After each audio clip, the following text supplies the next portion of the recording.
I will be teaching you how to use HTML. HTML stands for Hypertext Markup Language.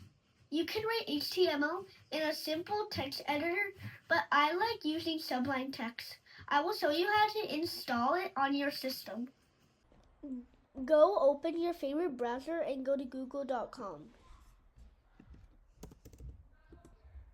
Here, search for Subline text. In the results, you will see download option. Click on download.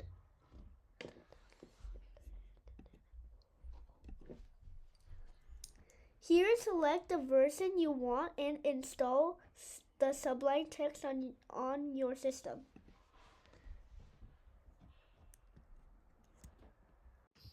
Hope you are able to download Subline text.